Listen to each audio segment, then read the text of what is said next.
Assalamu alaikum wa rahmatullahi wa barakatuh. Bandiraɓe fulɓe on calminama, on jurama. Ko musidɗo mon Bokum Alassane kadi arti waddude mon no kewɗen waddiri windande men ɓennude nde kalana ɗen koko fati e formulaire taw noon kutortoɗen ko langage biteɗo ASP.NET et C#. Donc en jii holno formulaire sifori. Donc e nder oɗo ndeɗo winde noon kalaten ko hakkude formulaire e base de données. Eɗen gandi nafoore formulaire ko yo ittude wadde hen données e données ɗi nannen ɗum e nder base de données o. Donc ɗum woni ko mbinoɗen eɗen mbaɗa hande, kadi ko ɗum woni ko mbatten. To tawi en ƴeewi formulaire men o neni, donc en garat mbaɗen remplir formulaire men o. Eɗen jogii champ uji tati: champ nom et prénom et fonction et bouton envoyer.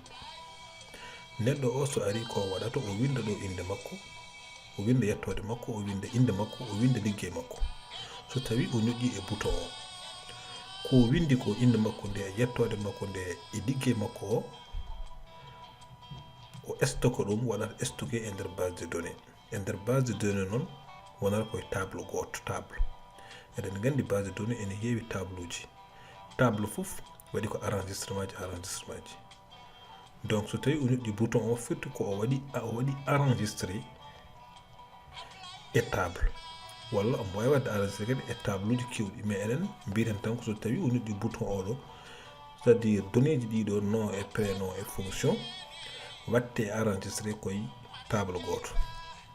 Donc firti e nder table goto en wiye personne par exemple, walla T personne. E nder oɗon table min ji waɗa ligne, taw ligne o waɗi ko nom, waɗi prénom, waɗi fonction. Mi hokka yeru. So tawi mi waɗi ɗo joni inde Diallo, mi waɗi prénom Alassane, mi waɗi fonction gaynako. So mi ñoƴƴi bouton o, en dañat Diallo, Alassane e gaynako. Ligne o tawen ɗum e nder table, taw table o ko woni ko e nder base de données men e biyeteɗo T personne o, en tawat hen oɗon enregistrement. Donc ɗum ɗon holno waɗirte taw noon kutorɗen ko langage C#. Ɗum woni ko mbatten hande ko.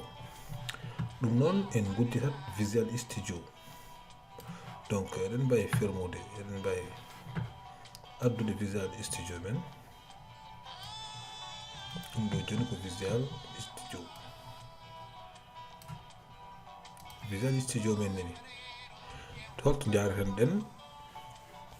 Eɗen mbawi affiche de explorateur de solution. Notre explorateur de solution neni, so tawi on ƴeewi ko oɗo projet yimɓe mbanno créé, en tafino oɗo projet o en koye men tafno oɗo fichier biyeto default.asp.x. en kalino kadi nafoore default.aspx.cs. joni so tawi en ƴeewi e nder fichier men default aspx o, ko hen formulaire men o woni. Formulaire o neni ɗum woni formulaire o. Donc en gartata hen, eɗen jogui formulaire men neni. Donc heddi holno mbaɗirten insérer des données dans la base de données. Donc ƴeewen d'abord eɗen cohli ko wiyete base de données ko. Eyyi eɗen mbawi wadde ni, guddiɗen base de données men SQL.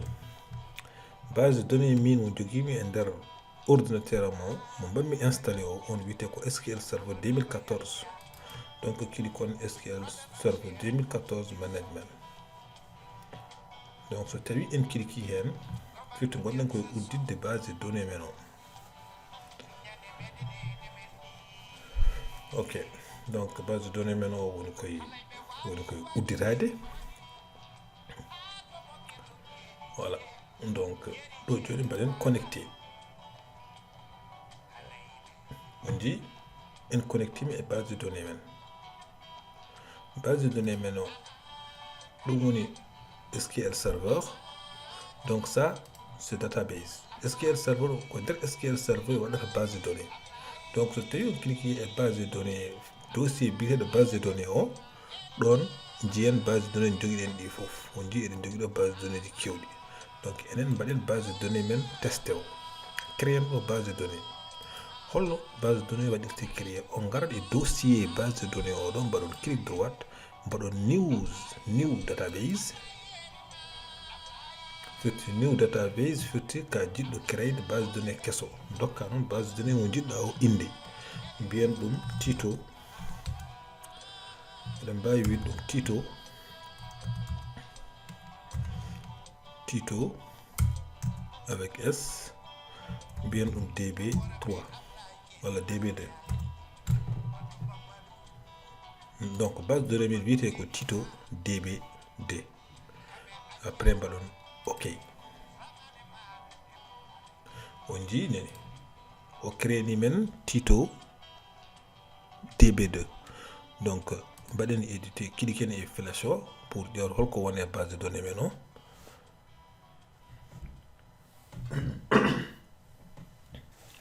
donc so tawi en ƴeewi en mbaɗi édité tableau o e nder tableau o joguiɗen ɗo tan ko table file table fit en ngala table base de données men joni e nder dossier table o yappade table en ngala table donc il faut non créer table pour créer table en garat e dossier table mbaɗon clic droit mbaɗon new clic on e table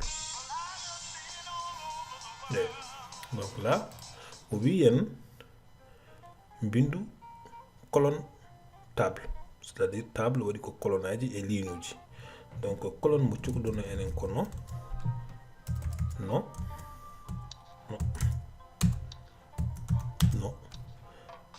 hol type colonne o top type noon en wawi wonde varchar en wawi wonde binaire en wawi wonde minen type o ko varchar gaɗen colonne dawɗe hen colonne prénom hol type makko kadi enen ko varchar c'est à dire que chaîne de caractère joni mbiyen type kadi fonction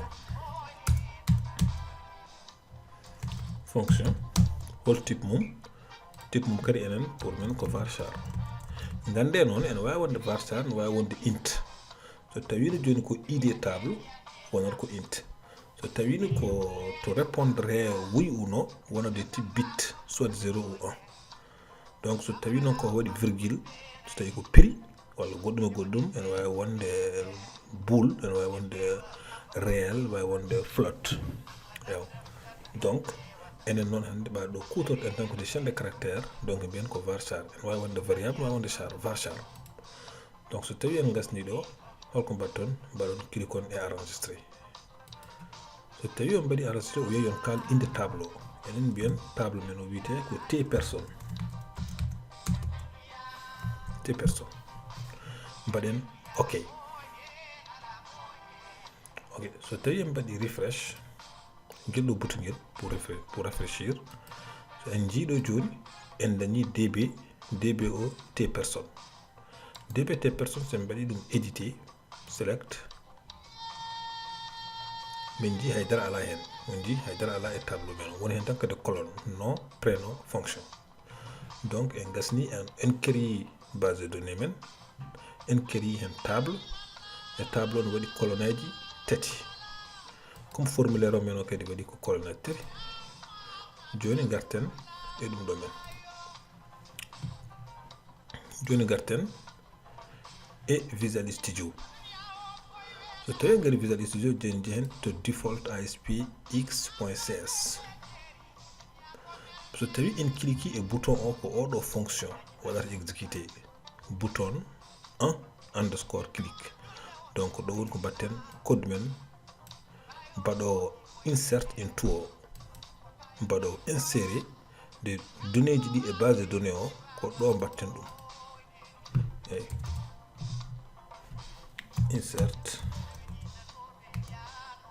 insert data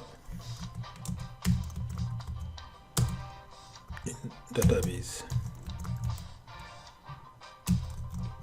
ɗo wonto batten ɗum ko adi ɗum eɗen cohli kono wiye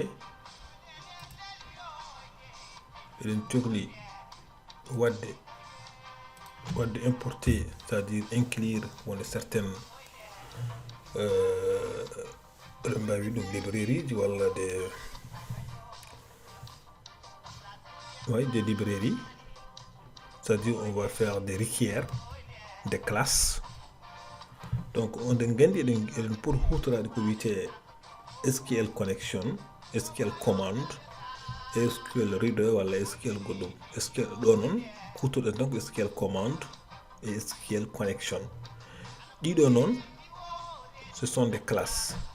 Donc classe uji ɗi il faut mbaɗen using le name espace, wiyete ko name espace ɗiɗon classe uji. Donc pour hutorade ɗiɗo classe uji eɗen mbawi wadde using system, eɗen mbawi using system point data. Ok, eɗen cuhli kadi pour SQL connection et SQL command o eɗen mbawi wadde using system, eɗen mbawi use system point data point SQL client point virgule. Donc garen ɗon mbaɗen définir SQL connection et SQL mbaɗen créer nos instances, c'est-à-dire wadde public SQL connection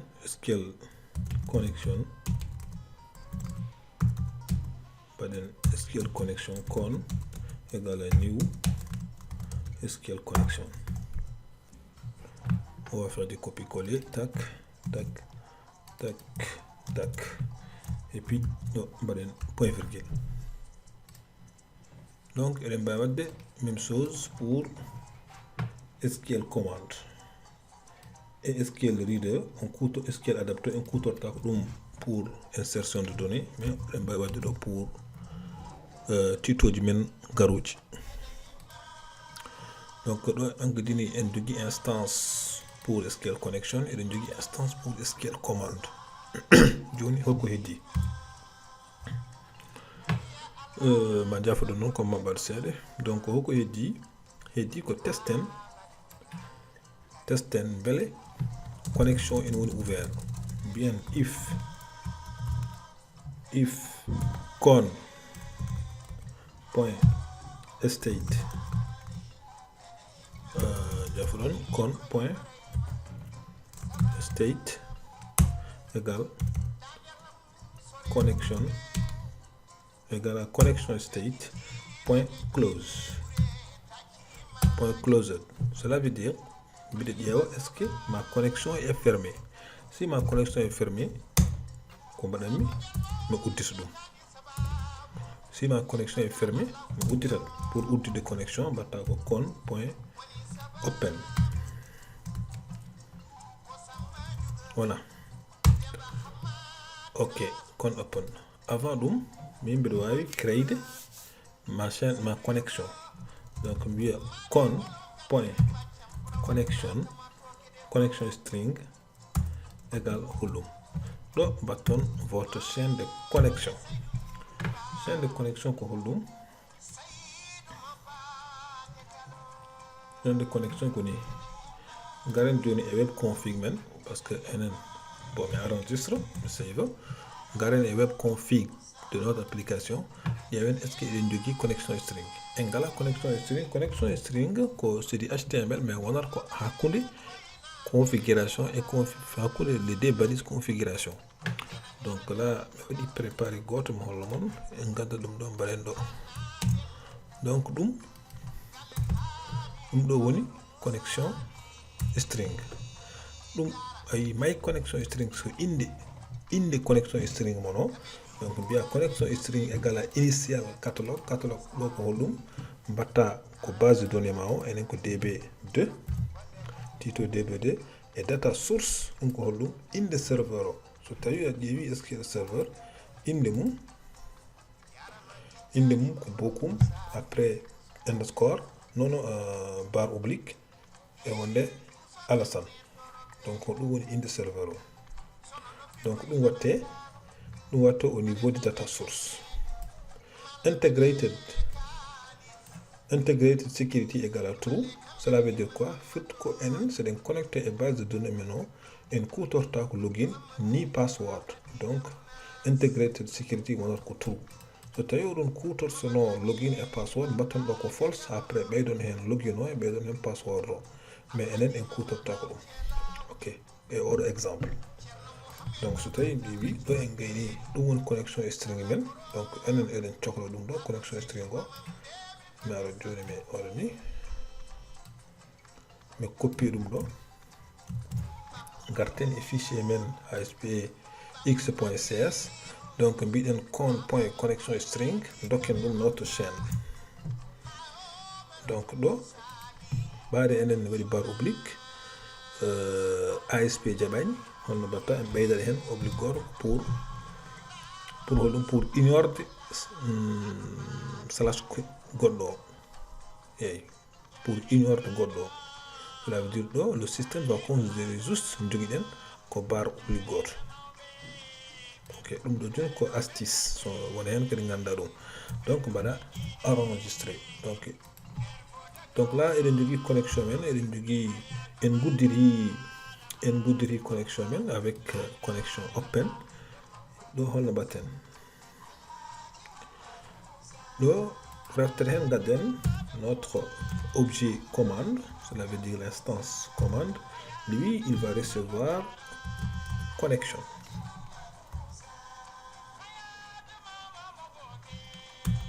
Ok, mbaɗen connexion égal hoko dokkremo notre objet connexion, la instance connexion. so gari mbaɗen cmd, qu'est-ce qu'on fait avec là ɗo mbatten requête o. requête propriété keɗo requête ko commande texte. donc so tawi en mbaɗi cmd commande eɗen mbawi commande texte. donc commande texte lui il reçoit quoi? Il reçoit une chaîne. Une chaîne au column, c'est notre requête. Donc on a notre requête insert into, voilà, insert into t personnes, value. C'est une requête très simple, hein? Et puis ballon. Donc nous avons combien de champs? Nous avons 3 champs. donc mbaɗani virgule tac, mi waɗa champ de goddiji tac, voilà, tac, et puis tac. ɗo joni mbaɗon entre guillemets. ok, les décodes. Après les décodes mamolmo pourquoi eɗen mbaɗa ɗum mbaɗen encore les décodes. donc ɗo mbaɗen point virgule entre le décode là mbaɗon plus. Bon là on puɗɗima famde plus mbaɗen ɗo kadi plus. Pourquoi mbaɗen ni? Parce que ici on attend des variables. Voilà, on attend par exemple des variables qui contient la valeur qui était ɗo joni eɗen cabbi variable uji yimɓe nanonoɗi, c'est-à-dire e formulaire men o so tawi on ƴeewi e nder champ non on récupéra ɗum ɗo, ɗum non hokkata kon non. ayi ɗum ɗo joni ko id makko, id champ no mbaɗa point texte avec propriété texte. ɗo ko prénom. ok, mbaɗen texte et ɗo fonction point texte et puis mbaɗen ɗo texte undi tawi on mbaɗani marchata. donc ɗo joni ko heddi tan ko mbiyen cmd point execute no query. Pourquoi execute no query? Parce que nous donc insert into. So donc kuto insertion de données baton ko par exemple ko kutos donc execute no query. Il y a une sorte de lire des données donc utilise ko wayno SQL data reader et goddum. Donc bon, pour améliorer au travail, vous pouvez faire des try catch pour mbawon wadde so tawi erreur aji mbaɗi mbawon wadde catchude ɗum ɗoji ɗi wiyata erreur aji ɗi mbasa yaltude affiche on ɗum mbawon affiche ɗum so tawi en cas d' erreur. Mais ɗo bon enen mbatta ɗum oɗon mbawi améliorde ɗum so tawi oɗon mbaɗa vidéo hankkadine ko onon mbaɗata recherche uji goɗɗi pour mbawon améliorde ko jiɗɗon ko. Bon ɗo ko baston jejjidde ko fermude connexion o. Donc mi gayni hankkadine ko on mboɗa close. Ok, c'est très important. Ça gagne liggade et connexion base de données. La base de données wonno ko udditino avec con.open. Ça gasni ko banamda ko une série de données juma hankkadine e table T personne hankkadine podda ko fermude connexion. Donc enen en fermi connexion. Donc en gayni hen do. Donc hono mbatten heddi hankkadine ko gatten ɗo yimɓe testa pour testude ɗum hankkadine eɗen gandi en cliquat ɗo e Google Chrome walla debugger. Donc ƴeewen holko yaltinata default SPX ɗum ko page min o default SPX on ji formulaire men waɗi tan ko nom waɗi prénom waɗi fonction. Donc mi waɗa ɗo Dia, mi waɗa ɗo Alassane, mi waɗa ɗo Alassane, mi waɗa ɗo informaticien walla mbaɗa ɗo gaynako. Ok, so mi gayni joni mi clique bouton envoyer. ɗo joni mi clique bouton envoyer holko mbammi mbimi ko yo wat insérer Dia, Alassane e gaynako e nder table biyeteɗo T personne.